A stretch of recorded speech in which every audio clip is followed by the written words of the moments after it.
హిందూ సాంప్రదాయంలో భక్తి అంటే ఇప్పటి ప్రజలకి అపారమైనటువంటి నమ్మకం. ఈ నమ్మకాన్ని చాలామంది సొమ్ము చేసుకునేటటువంటి పరిస్థితుల్లో ఈరోజు ప్రచారాలు ప్రారంభించారు. దారిద్ర్యంతో ఉన్నటువంటి ప్రజలని, అకారణంగా సంపదలు వచ్చి పడతాయని, లక్ష్మీ కటాక్షం కలుగుతుందని, ఇలా రకరకాల ప్రచారాలు చేసుకుంటున్నటువంటి జనం రోజు రోజుకి కోకొల్లలుగా పెరిగిపోతున్నారు. హిందూ సనాతన సాంప్రదాయంలో భక్తికి ఓ ప్రత్యేకత అంటూ ఉంది. హిందూ ప్రజలు భక్తిని ఆరాధిస్తారు.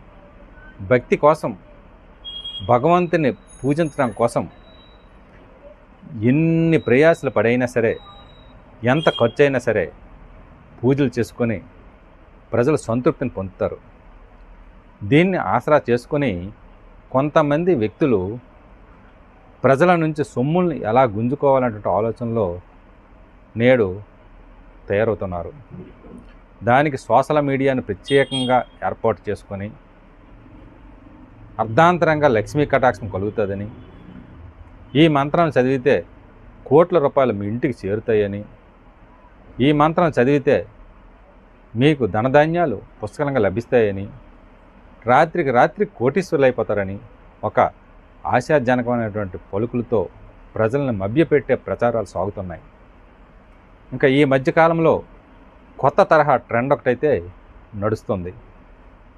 కొంతమంది స్వాములు కొన్ని ప్రసార మాధ్యమాల ద్వారా ప్రచారం చేసుకొని స్వామివారికి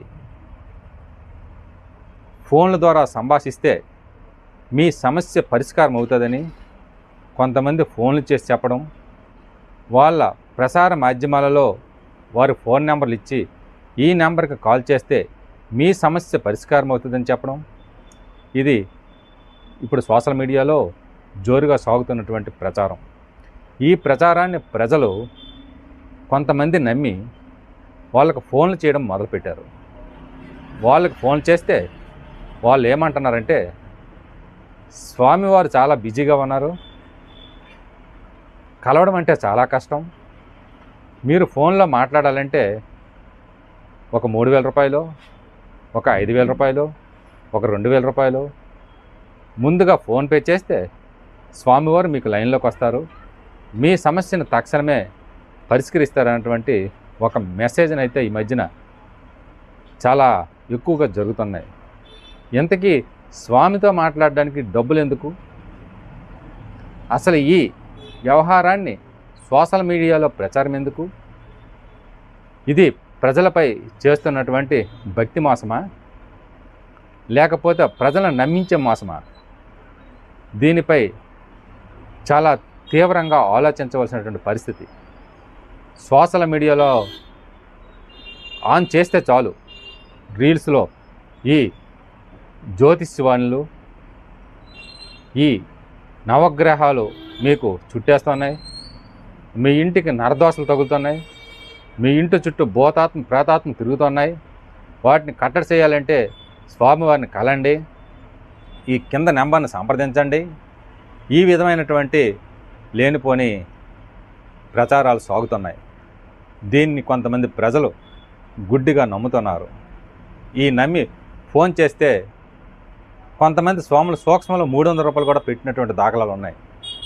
ఆ స్వామికి ఫోన్ చేస్తే ఒక 10 నిమిషాలు మాట్లాడి, ఇది ప్రత్యక్షంగా జరుగుతున్నటువంటి సంఘటనలు, ఆ స్వామి మాట్లాడి, నేను పీఠంలో పూజలో ఉన్నాను, ఒక్క అరగంట తర్వాత మాట్లాడుతానని, ఈ లోపల మీరు 300 రూపాయలు ఫోన్పే చేయండి అని చెప్పడం, 300 రూపాయలు ఫోన్పే చేసిన తర్వాత అతను లైన్లోకి రావడం జరిగింది. తీరా లైన్లో వచ్చిన తర్వాత అంతా మాట్లాడిన తర్వాత అన్నీ సక్రంగా బాగానే మాట్లాడాడు, అన్నీ చెప్పాడు. తీరా లాస్ట్కి వచ్చేటప్పటికి మీకు కొన్ని దుష్ట గ్రహాలు, కొన్ని దుష్ట శక్తులు బంధించేశాయి, ఆ బంధన విముక్తి చేయాలంటే పీఠంలో 4 యజ్ఞాలు చేయాలి, 4 యజ్ఞాలకి 25,000 రూపాయలు అవుతుంది, మీరు ఆ 25,000 రూపాయలు ఖర్చు పెడితే మీరు పూర్తిగా నరదోషం, గ్రహదోషం అన్నీ పోయి పూర్తి స్థాయిలో కోటీశ్వరులు అయిపోతారని చెప్పడం జరిగింది.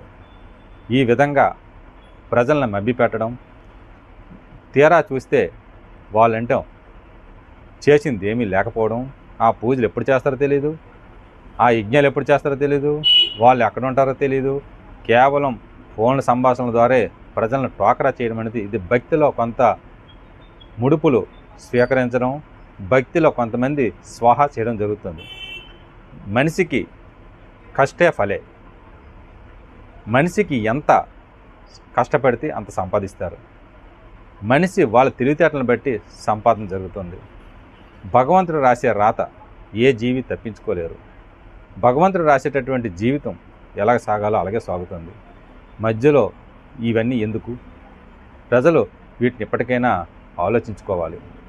మన భవిష్యత్తు మన మీద ఆధారపడి ఉంటుంది. మన భవిష్యత్తు మన కుటుంబం మీద ఆధారపడి ఉంటుంది. అందరితో కష్టపడి సంసారాన్ని చక్కదిద్దుకునేటువంటి మనస్తత్వంతో మనం ఉంటే మన కుటుంబం సౌఖ్యంగా ముందుకెళ్తుంది. కానీ ఇలా మోసపూరితమైన మాటలు, ఇలా ఎటువంటివి నమ్మకుండా కేవలం భక్తిని నమ్ముకొని, భగవంతుని ఉదయం లేచి ప్రత్యక్ష దైవం అంటే సూర్య భగవాన్ ఒక నమస్కారం పెట్టి, ఈరోజు నా కాలగమనంలో నాకు ఒక మంచి సమయాన్ని కేటాయించు స్వామి అని ఆ దేవుణ్ణి మొక్కుకొని మీ పని మీ విధానాన్ని చేసుకుంటే మీకు అదే పూర్తి స్థాయిలో సంతృప్తి కలుగుతుంది. మీ కుటుంబానికి కూడా మంచిది. ఇటువంటి లేనిపోని ఆలోచనలతోటి, ఇటువంటి లేనిపోని ఈ ప్రకటనలతో ఎవరు మోసపోకండి. అది చూసి కేవలం వదిలేయండి తప్ప దాన్ని తీక్షణంగా దీర్ఘంగా ఆలోచించి లోపలికి వెళ్తే మనమే నష్టపోతాం. ఉన్న ఆర్థిక సమస్యలు, కొత్త ఆర్థిక సమస్యలు కూడా దాపురించేటువంటి పరిస్థితి కలుగుతుంది. కాబట్టి అనవసరంగా ఎవరు ఎటువంటి డబ్బులను కూడా వృధా చేయకండి. కేవలం భగవంతుని నామస్మరణ చేసుకోండి. మన జీవితం సాఫీగా సాగమని, మన జీవితంలో ఎటువంటి ఇబ్బందులు లేకుండా ఉండమని భగవంతుని ఉదయం లేచి నమస్కారం చేసుకోండి. పరిశుభ్రంగా ఉండండి. ప్రశాంతమైనటువంటి జీవనాన్ని సాగించుకోండి. మీ కుటుంబంతో మీరు సంతోషంగా ఉండండి తప్ప ఇటువంటి అపోహలకు ఎవరు పోవద్దు. ఎవరు మన జీవిత భవిష్యత్తుని మార్చలేరు, మన జీవన విధానాన్ని మార్చలేరు, మన రాతని ఎవరు మార్చలేరు. అదంతా భగవంతుడు ఆ సమస్త సృష్టిని నడిపించేటువంటి ఆ ఆదిదేవుడికి ఇది సాధ్యం తప్ప కానీ మానవుడికి ఎవరికి కాదు. కేవలం మన ఆత్మ సంతృప్తి కోసం మనము పూజలు చేసుకొని, మన మానసిక ఉల్లాసం కోసము, మనం తాలూకా చేసే నడవడి కోసం మనము ఆ భగవంతుని నమ్ముకొని ముందుకెళ్తే ఆ భగవంతుడే మనకు మంచిని చేస్తాడని మనం భగవంతుని నమ్ముకోవాలి తప్ప ఇటువంటి అపోహలకు ఎవరు పోకూడదని నా యొక్క మనవి. ఇది కేవలం చెప్పే వరకు మాత్రమే జరుగుతుంది. కేవలం ఈ సామాజిక మాధ్యమాలు వచ్చే ఈ ప్రచారాలని గుర్తించి చెప్పడం జరుగుతుంది. కేవలం సమాచారం కోసం మాత్రమే చెప్పడం జరుగుతుంది. ఇంకా మరిన్ని విషయాలతో మళ్ళీ కలుద్దాం. నమస్తే.